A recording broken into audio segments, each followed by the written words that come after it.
Hi there, my name's Josh Niland. We're sitting here at St. Peter, my restaurant here in Paddington in Sydney.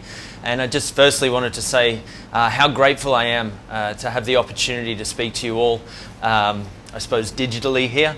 And a very big thanks to Mr. Ducasse.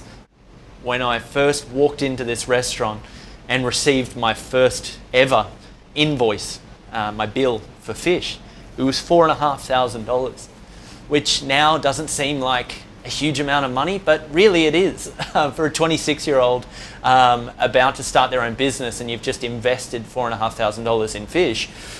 You're looking at that through the lens of your education as a cook, which is that we all got told that the fish has around a 45 to 50% yield, and then the rest is deemed as loss. So then how is it that it's viable to throw $2,250 in the bin? Innovation and creativity starts with a problem. Over 1 billion people globally rely on fish as their primary source of protein. It is estimated that over half the fish that gets caught globally goes to waste. Of that 50% that remains and goes to market, it's estimated a further 50% gets neglected for a lack of enthusiasm towards not wanting to consume anything but the fillet. To suggest that the solution is simply to stop consuming fish altogether is a flawed concept. So when we're faced with this tray of ingredients that's in front of us, and we're all scratching our heads looking at each other and thinking, well, how do we make the eye of a fish delicious? Or how do we make the heart of a fish delicious? And that is our North Star.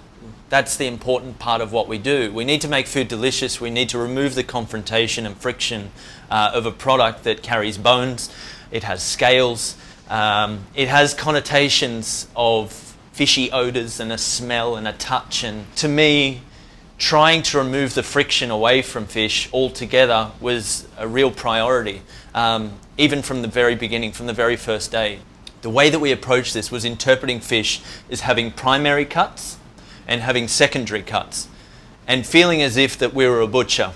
The sensibilities around the way a butcher approaches meat, I just hadn't seen reference to within fish.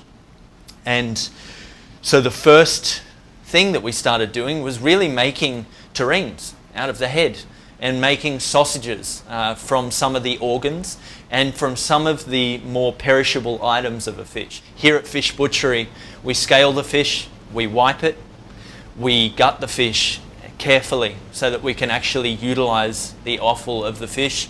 And then once that's done, it's hooked at the tail and hung in our cool room. The reason we hang the fish is not to tenderize the fish or break down any connective tissue within the fish. It's not like meat in that regard. It's intentional storage practice because I don't want the fish sitting on a tray and perspiring on itself, nor do I want it sitting next to another fish and perspiring onto the other fish. We hang the fish in our cool room at 0 degrees at an approximate humidity of 75% so that we can maximize the potential of that fish, so that as a small business owner, it becomes viable to work with fish. I really hope my children and their children get to experience how extraordinary the world is, really, and what we have to offer. It's the quality of ingredients that we have on this planet is quite extraordinary. So thank you again for the opportunity. Thank you.